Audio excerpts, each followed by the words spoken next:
குறிஞ்சிப்பை வடக்கு தாங்கல் அருள்மிகு அம்மச்சார் அம்மன் கோயிலில் ஆடித்திருவிழா.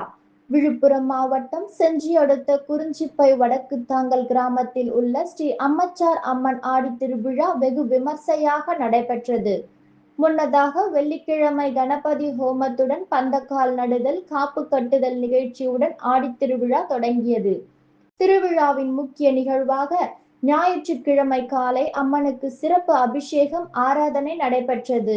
தொடர்ந்து குறிஞ்சிப்பை தண்டாயுதபாணி கோயிலில் பால்குடம் மற்றும் முல்லைப்பாரிக்கு சிறப்பு பூஜை செய்யப்பட்டு சிவ வாத்தியங்கள் முழங்க 600க்கும் மேற்பட்ட பெண் பக்தர்கள் பால்குடம் எடுத்து ஏரிக்கரை வழியாக அம்மச்சார் அம்மன் கோவிலுக்கு ஊர்வலமாக வந்தனர். தொடர்ந்து அம்மனுக்கு பால் அபிஷேகம் செய்யப்பட்டது. தொடர்ந்து பிற்பகல் ஏராளமான பெண் பக்தர்கள் கூழ் எடுத்து வந்து அம்மனுக்கு படையலிட்டு கூழ் வார்த்தல் நடைபெற்றது. அம்மனுக்கு சிறப்பு அபிஷேகம், அலங்காரம் செய்து மகா தீபாராதனை காண்பிக்கப்பட்டது. இரவு வண்ண விளக்குகளால் அலங்கரிக்கப்பட்ட ரதத்தில் அம்மன் ஊர்வலம் நடைபெற்றது. இதில் ஏராளமான பக்தர்கள் கலந்து கொண்டனர். நிகழ்ச்சி ஏற்பாட்டினை அம்மச்சார் அம்மன் அறங்காவலர் குழு ஏற்பாடு செய்திருந்தனர்.